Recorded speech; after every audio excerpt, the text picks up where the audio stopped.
салом бинандагони азиз, бо охирин тозаҳои Тоҷикистону ҷаҳон дар барномаи ахбори озодӣ шуморо ҳамроҳӣ мекунем. Дар ибтидо сархати чанде аз мавзӯи имрӯз 26 январ.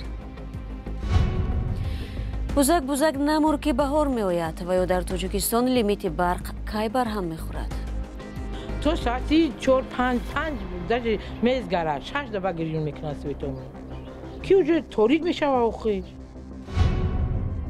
зиракиро аз даст надиҳед. фиреби корбарони тоҷикзабони шабакаҳои иҷтимоӣ бо истифода аз зеҳни сунъӣ ва симои хабарнигори радиои озодӣ. ва дар 3 соли ахир 5 фарди сарватманди рӯи олам боз ҳам бойтар ва 5 миллиард сокини боқимондаи дунё қашоқтар шуданд. дар тӯли 10 соли оянда мо шоҳиди пайдоиши аввалин триллионер шуда барои рафъи қашоқии саросарӣ ба 200 соли дигар ниёз хоҳем дошт. аммо шурӯъ мекунем аз як хабари дигар. додгоҳи байналмилалии Созмони милали Муттаҳид дар шаҳри Ҳайг ва ё Гаагаи Ҳолланд аз Исроил талаб кард ки дар ҷараёни амалиёти низомӣ дар Ғаза аз ҳар гуна амале ки метавонад ҳамчун наслкушӣ арзёбӣ шавад худдорӣ намояд. дар айни замон 17 додраси ин додгоҳ аз иҷрои тақозои Африқои Ҷанубӣ ки мехост оташбаси фаврӣ ҷорӣ шавад дастгирӣ накарданд. додгоҳ дархост намудааст ки Исроил якида чораҳои фаврӣ қабул кунад то имкони интиқоли ёриҳои башарӣ ба мардуми Ғаза имконпазир гардад. тафсилоти қарори додгоҳи байналмилалӣ ба зудӣ дар сомонаи радиои Озодӣ нашр мешавад. дар рӯзҳои ахир нигарониву шикояти сокинони Тоҷикистон аз ҷумла корбарони шабакаҳои иҷтимоӣ дар мавриди маҳдудияти нерӯи барқ бештар шудааст. дар ширкати барқи Тоҷик маҳдудияти барқро тасдиқ намуда бидуни суҳбатҳои сабтӣ гуфтанд ба эҳтимоли зиёд ин мушкил моҳи апрел пурра бартараф хоҳад шуд. ин ширкат ҷузъиёти бештар намедиҳад, вале муштариёну коршиносон баъзе паҳлӯҳои мушкилоти мавҷударо дар маҳаллаҳои кишвар ба ҳамкорони мо Алишер Зарифӣ ва Шаълои Абдулло нақл карданд. барои зимистон ҷамъ кардагим барои алом маҳдудияти барқ мушкилоти ин хонаводаро бештар кардааст. ин охирин захираи сӯзишвориест ки мегӯянд то поёни зимистон намерасад. ин оила мисли ҳазорон хонаводаи дигари Тоҷикистон дар як шабонарӯз танҳо 8 соат барқ доранд. унҷа свет мебара то соати 4-5 даже мезгарад 6 даба гирён мекунад светомон ки уҷо торик мешава охир. шаба рӯзона ҳамон соати 8:30 саҳар мекушанд. Ойниса Бобиева мегӯяд пули барқро сари вақт пардохт мекунад ва ҳарчанд нархи барқ боло рафт, вазн тағйир наёфт. реҷаи маҳдудияти барқ дар маҳаллаҳо ба гуфтаи сокинон одилона нест. хел ҷора мебинӣ чаврӯз гирёнай ин ҷои мода тамоман охир давайдати свети чи шароити чи нестай муҳайё нестай танқишӣ мекашем барои ҳамин свет шама. ин хонавода дар 15 километри Душанбе дар деҳаи баҳори шаҳри Ваҳдат зиндагӣ мекунад. дар ин ҷо бебарқӣ мушкилоти дигарро низ ба миён овардааст. дар наздикида чиз дорем бо антен ҳаста антени мегафон не ки рӯзона ҳамин то оне ки ҳамин свет наояд ягон кор вообще кор намекунад. ягон ка занг задан дар кор ягон чӣ кардан дар кор абсолютно кор намекунад. маҳдудияти барқ сокинони дигар минтақаҳои Тоҷикистонро ҳам нигарон намудааст.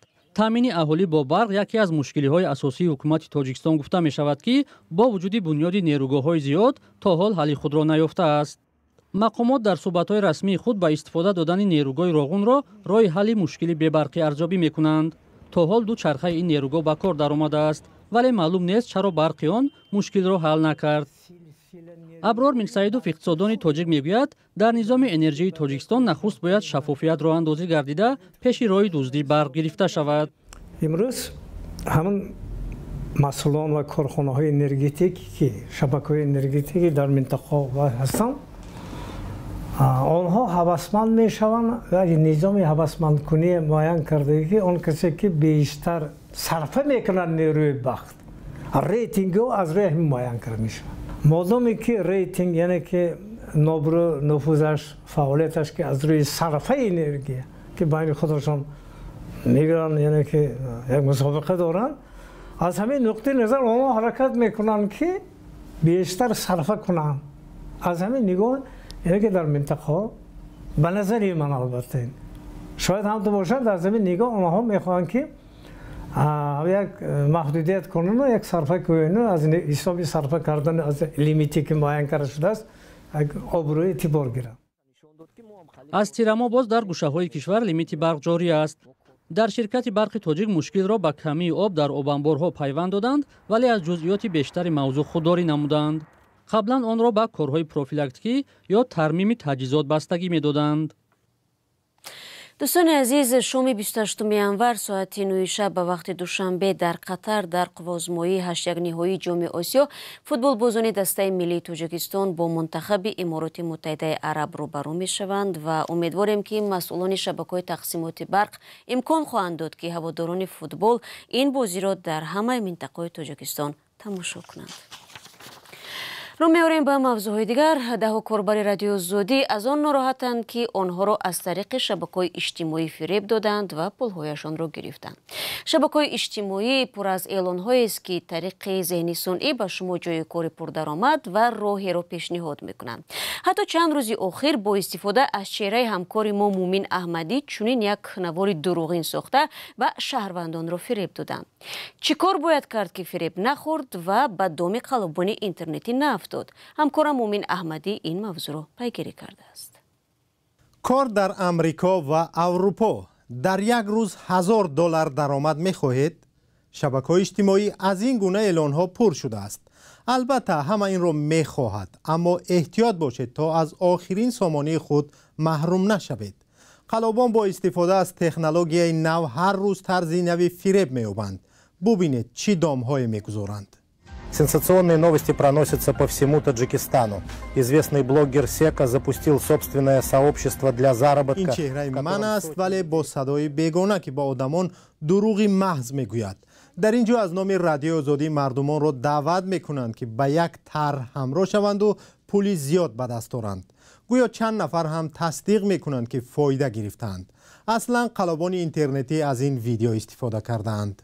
مقامات تاجیک و قرغیز در دوشنبه مسئله مغز را بحث کردند. Для новых участников всего на 24 часа. Не упускайте возможность. به این دروغ ساخته برخی داده شدند. ما او را باور کردیم چون رادیو آزادی را باور داشتیم. وقتی که نطاق شما گفت زد ما باور کرده پول پرداختیم. چرا به چنین چیز باید شبهه کرد؟ رادیو آزادی هیچگاه این کار را نمی کند و حقی ترغیبی مال و محصولات را ندارد. شما اگر به چنین چیزی دچار می شوید هیچگاه با آن باور نکنید، چون که قلابان از نام شرکت و کارخانه های معروف از راه فریب مردم را به دام می افتانند. دوستان عزیز، شکل پوره این گزارش را در سامانه رادیو زودی در صفحه یوتیوب و اینستاگرام و فیسبوک ما تماشا کنید و زیرکی را از دست ندهید تا قلابان و فریبگران پول با زحمت به دست آورده‌تون را از خود نکنند. در عرفه کشایش فروم اقتصادی داووس سازمان بین‌المللی اکسفام نتیجه پژوهش‌های 3 ساله‌اش را نشر نموده ابراز داشت که در 3 سال اخیر سرجم‌کنی ثروتمندان انگشت‌شمار از یک طرف و از سوی دیگر قشاق‌شوی میلیاردها ساکن کشورهای مختلف روی عالم سرعت بیشتر کسب کرده است. این سازمان بین‌المللی که با کمبزاعتی و ناعدالتی مبارزه می‌برد از حکومت‌های عالم دعوت کرده است که برای احیای عدالت اجتماعی و اقتصادی تلاش ورزند. همکارم زرانگیز نوروزشاه موضوع را ادامه می‌دهد. از سال 2020 به این طرف سرمایه 5 مردی ثروتمندترین عالم 869 میلیارد دلار افزوده در مقابل 5 میلیارد اهالی روی عالم قشاق‌تر شدند. در روزهای برگزاری فروم اقتصادی داووس که به اصطلاح الیت سراسر دنیا را گردی هم می‌آورد، گروه اکسفام گزارش به تاب رساند. مدیر عامل موقت این گروه بین المللی مبارزه با قشاقی امیتاب بهر در شرح این گزارش میگوید وضع ناگوار است. گزارش از آن شهادت می‌دهد که ما به دهه جدایی وارد می‌شویم که در آن 5 میلیاردر دارایی‌های خود را تخمیناً 2 برابر بیشتر کردند و از طرف دیگر 5 میلیارد اهالی روی عالم دست جمعانه کمبزاعتر شدند. اکسفام تخمین می‌کند که با این سرعت در طول 10 سال آینده ما شاهد پیدایش اولین تریلیونر شده برای رفع قشاقی سراسری به 200 سال دیگر نیاز خواهیم داشت. дар ҳошияи нишасти Давос Оксфам аз ҳукуматҳои олам даъват кард ки қудрати ширкатҳои бузургро аз ҳисоби шикастани монополия ё худ инҳисори нерӯ ҷорӣ намудани андоз ба фоидаи барзиёд ва сарват барҳам диҳанд. ҳамчунин ин созмони байналмилалӣ пешниҳод кардааст ки дар ин гуна ширкатҳо бахше аз саҳмияҳо ба коргарон дода шавад то онҳо низ ҳаққи моликият пайдо кунанд. давлат бояд ба таври ҷиддӣ дар хадамоти ҷамъиятӣ ба монанди маориф, беҳдошт, нақлиёт ва энергетика сармоягузорӣ кунад. Дар сатҳи ҷаҳонӣ мо шоҳиди он ҳастем ки дар кишварҳои дорои хадамоти пешрафтаи ҷамъиятӣ нобаробарӣ дар миёни мардум камтар мушоҳида мешавад. гузориши Оксфам хотирнишон мекунад ки дар давоми 3 соли гузашта мутобиқ ба афзоиши таваррум даромади 5 марди сарватмандтарини олам молики ширкати истеҳсоли мошинҳои барқи Тесла Илон Маск, молики ширкати Луи Виттон Бернард Арно, молики ширкати Амазон Джефф Безос, молики ширкати Оракл Ларри Эллисон ва сармоягузор Ворен Баффет ба таври қобили мулоҳиза афзоиш ёфта дар 2 соли ахир маоши тахминан 800 миллион коргар мутобиқ ба таваррум афзоиш наёфт. ба қавли муҳаққиқони Оксфам дар натиҷа хисороти солонаи коргарон ба тахминан 25 рӯзи корӣ мусовӣ гаштааст. гузориши ҳамкорам Зарангези Наврӯшо буд. Зимнан Тоҷикистон ҳам бахше аз равандҳои ҷаҳониро аз сар мегузаронад ва дар пайи фурӯпошии шӯравӣ дар ин кишвар фарқ миёни бовию камбағал аён шудааст. дар ҳамин ҳол хабарнигорони Радиои Озодӣ дар душанбе аз чанд роҳгузар пурсиданд ки вуҷуд доштани нафарони дорову нодор хуб аст ва ё бояд ҳама баробар бошанд. бои камбағалам ки боша бояд ягон чорае боша ки камбағалонам ном биёвам бихӯран. охи ҳама як хел неста ку ҳама одамое ҳастанд ки хеле мошино доранд, одамое ҳастанд ки пиёда мегарданд ранги моворе. росташ боигари ин саломати одам якумаш, дуюмаш худо ба шукр мана ҳама чиз ҳаст. мана хурсодем, хушсодем, ана худо ба шукр мана бачаҳо кор карсодад ҳамин қадар. бештар состар буд, имсол камтар вазминтар шуду беҳтар не. баъд масалан шумо медонед дар мо ҳам ҳастанд як гурӯҳ одамое ки бисёр сарватманд ҳастанд, як гурӯҳ одамое ҳастанд ки фақир ҳастанд, нодор ҳастанд.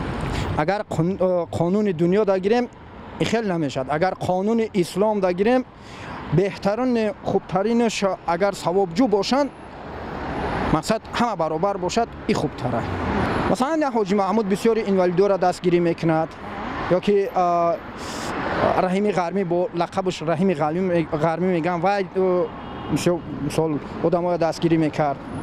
ба фикри ман хаями ҳама як хела дошта боша нақстара доротар барое ки Россия рафтим омадем бо ядустум пул овардем хеле кор кардестем зиндагӣ беҳтар шудестае, рӯз то рӯз беҳтар шудестае.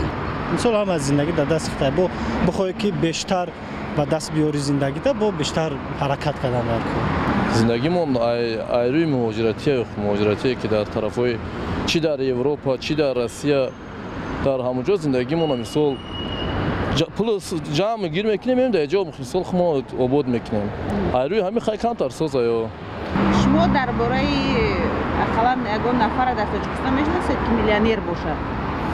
бисёриро мешиносем. не мисол ба ном бигирем, агар Саидмурод Давлатов, Раҳими Ғармӣ гуфтани ба қавли Раҳими Ғармӣ хай ҳастанд ки ошкор нестанд, бисёрош ҳастанд. мақсад ман вақте ки дар ҳамин Тоҷикистон кор мекардам медидим қатъи одамое кор мекардам ки мисол сарватманд буданд, ошкор зиндагӣ намекардам. мақсад хай ба ҳар ҳол доштанд ба хичона мисол нағз буданд.